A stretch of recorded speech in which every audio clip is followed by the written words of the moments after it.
안녕하십니까, 황가변입니다. 오늘 이 시간에는 시대의 가치를 바라보는 렌즈 논쟁, 제자백과사상, 그 중에서 제3강인 새로운 렌즈의 창안자 노자와 장자의 철학입니다. 이 노자와 장자를 비롯한 도가 철학의 렌즈는 돌발적인 어떤 창안이 아니라 공자의 예와 연계시켜서 이해하는 것이 저는 바람직하다고 생각을 합니다. 공자 철학에서 예라는 것은 질서의 원리이고 그 다음에 법규, 규범 그런 의미를 갖고 있지만 예라는 것은 후천적인 문화, 즉 삶에 대한 꾸밈의 의미가 본질입니다. 우리 인간의 삶에는 이 꾸밈이라는 것이 반드시 존재를 해야 됩니다. 만약에 꾸밈이라는 것이 존재하지 않는다면 우리 인간의 삶은 굉장히 질바, 즉 거칠고 삭막할 것입니다. 그러나 문제는 우리 인간의 삶에 꾸밈이라는 것이 너무 지나치게 가미가 된다면 오히려 꾸밈이라는 이 2차적인 것에 의해서 1차적인 우리 인간의 생명과 삶이 질식당할 수도 있습니다. 그리고 이 꾸밈이라는 것이 너무 번성하게 된다면 가식과 허위라는 것이 이 꾸밈이라는 예로부터 도출될 수 있는 것은 아마 거의 필연적인 결과일 것입니다. 도가 철학자인 노자와 장자는 공자가 제시했던 예의의 폐단성, 여기를 집중적으로 비평하면서 자신의 무유자연 철학을 성립을 시킵니다. 자, 이 공자의 예와 그 다음에 도가 철학자인 노자와 장자의 무유자연을 설명하기 전에 많은 사람들이 노자와 장자를 중심으로 한 도가 철학자들은 반문명론자라고 생각을 합니다. 그러나 저는 노자와 장자가 결코 반문명론자는 아니라고 생각을 합니다. 이 문명의 흐름에는 분명히 빠르게 흘러가는 패스트 문명과 그 다음에 부작용을 최소화하면서 흘러가는 슬로우 문명이 있습니다. 노자와 장자는 이 슬로우 문명을 지지하는 사람이었지 문명에 반대하는, 즉 반문명론자는 결코 아닙니다. 자, 저는 여러분들에게 오늘 이 시간에 도가 철학을 통해서 한번 세상을 거꾸로 보는 것기를 한번 여러분들에게 권해보고 싶습니다. 즉 패스트 문명이 아니라 슬로우 문명의 입장에서 세상을 한번 거꾸로 바라볼 필요가 있다고 생각을 합니다. 제가 여러분들에게 한번 여쭙겠습니다. 과연 학교에서 1등이 행복일까요? 꼴등이 행복일까요? 논리적으로 본다면 1등은 떨어질 가능성밖에 없습니다. 굉장히 불안한 사람이죠. 꼴등은 상승할 가능성밖에 없습니다. 그렇기 때문에 꼴등이 행복한 것 같아요. 그래서 여러분들 보면 성적을 비관해서 자살하는 학생은 1등을 비롯한 상위 계층의 학생이지 결코 꼴등의 학생이 아닙니다. 그런데 꼴등에게 여러분들 한번 물어봐 보세요. 너는 상승할 가능성밖에 없기 때문에 너는 얼마나 행복하냐? 그러나 1등 보고 너는 떨어질 가능성밖에 없으니까 얼마나 불안하냐? 이렇게 물어보면 과연 1등과 꼴등이 긍정일까요? 그렇지 않을 것입니다. 그 다음에 여러분들 어린아이가 태어나서 1년이 되면 우리는 돌잔치를 하는데 한번 다양한 각도에서 이걸 바라볼 필요가 있을 거라고 생각합니다. 대체 돌잔치가 성장의 기쁜 파티일까요? 아니면 죽음의 애도 추모식일까요? 이 아이가 태어나서 1년 동안 건강하게 성장했다는 거, 이거 분명히 했대요. 축하해 줄 만한 일입니다. 그러나 또 다른 측면에서 본다면 이 아이가 100살을 산다고 보면 이 아이는 1년을 이미 살았습니다. 그렇다면 우리는 그 아이의 생명이 1년 줄어들었으니까 애도를 해야 되는데 왜 이 애도의 시간에 기쁨의 파티를 해야 된단 말입니까? 그리고 또 하나, 장자라는 책을 보면 장자가 사람들에 대해서 오만함에 대해서 아주 신랄을 많이 합니다. 자, 우리는 옛날에 60세 환갑이 되면 잔치를 했죠. 70세는 더 큰 잔치를 합니다. 그 다음에 90세는 망백이라고 해가지고 더 큰 잔치를 하죠. 그 다음에 100살이 됐다. 그러면 그 지역에서 축하 파티를 해줍니다. 백수라고 그러죠. 그러나 여러분들 영원이라는 시간 속에서 이 100살이라는 나이가, 100살이라는 시간이 과연 얼마만큼의 지위와 얼마만큼 위치를 차지할까요? 여러분들 가끔 보면 불교에서 그런 얘기를 합니다. 억겁의 세월 이렇게 얘기를 합니다. 자, 1겁이 어느 시간일까요? 많은 사람이 1겁을 억년이라고 그러는데 1억년이라고 하는데 그렇지 않습니다. 불교에서는 겁을 어떻게 설명하느냐, 자기 집 앞에 상상하기도 힘든 큰 바위가 있는데 하루에 한 번씩 아주 부드러운 비단으로서 그 바위를 스쳐서 그 바위가 완전히 닳아져서 없어진 시간이 바로 1겁입니다. 그런데 1겁으로도 영혼의 시간을 설명하기가 어려우니까 거기다가 억을 곱해서 억겁이라고 그래요.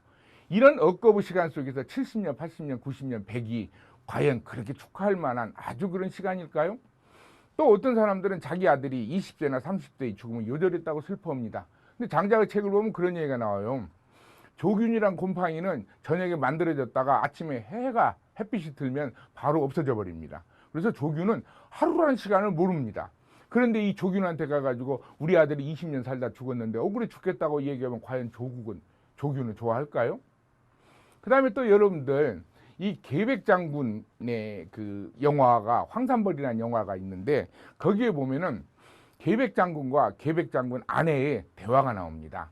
계백장군이 신라군과 싸우면서 이 싸움을 이길 가능성이 거의 없을 것 같아요. 그래서 계백장군 아내에게 이 전쟁에서 지게 되면 우리 가족은 포로로 잡혀서 노예가 되거나 아주 처참한 생활에 놓이게 되니까 약을 먹고 자살을 하라고 합니다. 그러니까 그 당시에 계백장군 아내로 분장을 했던 김선아라는 사람이 뭐라고 하냐면은 네가 무엇인데 우리 보고 죽어라고 그러냐. 그러니까 계백장군이 호랑이는 죽어서 가죽을 남기고 그 다음에 사람은 죽어서 명예, 이름을 남긴다고 그래요. 그러니까 김선아 씨가 뭐라고 대답한 줄 아세요?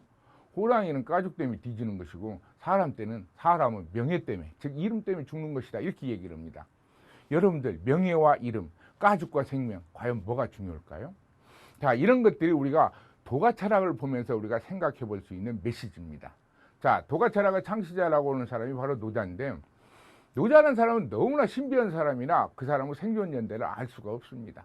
어떤 사람들은 특히 사마천의 사기를 보면 공자가 노자에게 예를 물었다고 하는데, 제 생각으로는 정말 공자가 노자에게 예를 물었다면 도덕경은 노자의 작품이 아닙니다. 도덕경이라는 책을 노자가 썼다면 노자는 공자보다 한참 뒤에 사람입니다. 그리고 도덕경이라는 책을 누가 썼는가, 여기에 대해서도 많은 설들이 있습니다. 뭐 어떤 사람은 노자가 썼다, 어떤 사람은 세상을 질시하는 은사들이 썼다, 어떤 사람은 태사담이라는 사람이 썼다, 어떤 사람은 이이라는 사람이 썼다. 여기는 이이는 율곡이이가 아닙니다. 노자의 본명이라고 얘기합니다. 어떤 사람은 양주가 썼다, 어떤 사람은 첨화가 썼다, 이렇게 얘기를 합니다. 그 다음에 도덕경이 만들어진 시기에 대해서도 혹자들은 공자와 동시대라고 얘기하기도 하고, 혹자는 전국시대 말기라고 얘기하고, 어떤 사람은 장자 4편 이후에 만들어졌다, 그러니까 장자보다도 더 이후의 작품이라고 얘기하는 사람도 있습니다. 그러나 제가 여러분들에게 하나 강조하고 싶은 것은, 설령 도덕경이란 책이 노자가 안 썼다고 할지라도 도덕경 속에 있는 내용에 대해서는 아무런 훼손이 없다는 얘기입니다. 즉 도덕경은 저자가 누구인가 관계없이 하나의 춘추 전국시대의 제자백과 사상으로서 하나의 독립적인 입지를 확고하게 자리를 잡고 있습니다. 자, 많은 사람들이 도덕경을 공부하면서 첫 번째 구절이 도가도 비상도, 도를 돌아보면 그게 진정한 의미의 도가 아니라는 얘기예요. 그래서 도에 집착을 하는데 저는 여러분들께 도보다는 무의로 접근할 것을 권해드립니다. 즉 도의 실질적인 내용은 예처럼 어떤 꾸밈이 아니라 우리 인간의 자연스러운 성정의 발로인 무의로서 들어가야 된다. 이것을 노자가 강조를 합니다. 그래서 도의 실질적인 내용은 바로 어떤 억지나 허위와 가식이 없는 무의가 도의 실질적인 내용입니다. 그렇다면 노자는 이 무의를 어떻게 설명했냐? 곧 자연으로 설명합니다. 이 자연이라는 것은 우리 눈에 보이는 객관적 사실세계가 아니라 곧 자연스러움입니다. 그래서 노자 철학을 보면 도덕경에 좋은 얘기가 나와요. 하나는 바로 대표적인 것이 상선약수입니다. 가장 좋은 선행은 마치 물처럼 흘러야 된다, 그런 얘기예요. 물 흐름처럼 돼야 된다. 물은 무겁기 때문에 내버려 두어서 차게 되면 아래로 흐릅니다. 그런데 아래에 웅덩이가 있으면 물은 그곳에 머무르면서 차기를 기다립니다. 이 기다릴 줄을 알고 자연스러운 순리에 따르는 것이 바로 노자가 강조하는 선행 중에서 가장 좋은 것이라고 얘기를 합니다. 자, 장자라는 사람은 제가 봤을 때는 노자처럼 그렇게 신비적인 인물은 아닙니다. 대부분 BC 약 369년에 태어났다고 하는데 약간의 출입은 있지만 거의 사실과 일치할 거라고 생각을 합니다. 근데 이 장자를 보면 여러분들이 장자 철학에 아주 재밌는 두 가지 요소가 있어요. 뭐냐면 장자는 과장법이란 걸 사용을 하고 그 다음에 비유법을 잘 사용합니다. 그렇다면 장자는 우리들이 얘기하는 언어, 이 개념이라는 것은 일부분만을 표현하기 때문에 언어적 개념으로서는 이 사실 전체를, 즉 장자가 추구하는 전체적 자유경지를 전면적으로 표현하기가 힘들다고 얘기를 합니다. 그래서 장자는 언어보다는 무엇을 사용하느냐? 언어가 가지고 있는 한계를 극복하기 위해서 장자는 언어를 사용하는데 과장법을 사용합니다. 그 다음에 두 번째는 또 장자가 사용하는 것이 비유법입니다. 비유법은 상대에게 은은하게 전달하면서 오히려 충격은 더 주는 것이 바로 비유법입니다. 그런데 여러분들 비유법을 사용하면서 비유는 반드시 정과 반 두 가지 면이 있습니다. 또 하나, 동일한 소재를 가지고 설명하더라도 다른 사람이 다른 방면으로서 자기를 공격할 수도 있습니다. 그래서 비유법을 사용할 때는 상대방에게 뒤치기를 당하지 않을 수 있도록 비유법을 조심스럽게 사용을 할 줄 알아야 됩니다. 자, 그 다음에 또 장자는 많은 그 비유법 중에서 우화를 내세우는데, 첫 번째 썩은 생쥐를 얻은 솔개의 비유가 있고, 그 다음에 정중지와 우물 안에 개구리 비유도 있고, 그 다음에 포정해우, 이 포정이라는 백정이 소를 잡는데 아주 자연스럽게 인위적인 힘을 전혀 들이지 않고 잡는단 말이에요. 그래서 포정해우라는 비유법도 있습니다. 그 다음에 호랑나비의 꿈이라는 호전몽이라는 비유법도 있습니다. 그 다음에 장자의 사상 중에서 가장 대표적인 것은 소요유와 재물론입니다. 소요유라는 것은 바로 무엇이냐면 어디에도 거침이 없는 대자유세계를 구상하는 것이 바로 소요유입니다.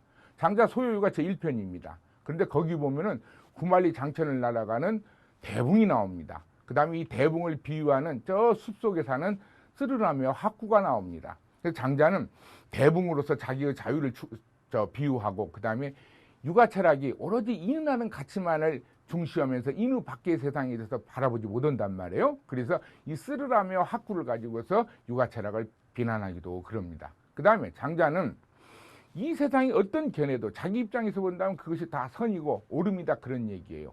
그렇다면 나의 입장에서 본다면 나의 표준이 있을 것이고, 상대방 입장에서 본다면 상대방도 표준이 있을 것이라고 생각을 합니다. 그래서 장자는 그것이 바로 무엇이냐, 편견과 선입견, 장자 철학에서는 그걸 성심이라고 합니다.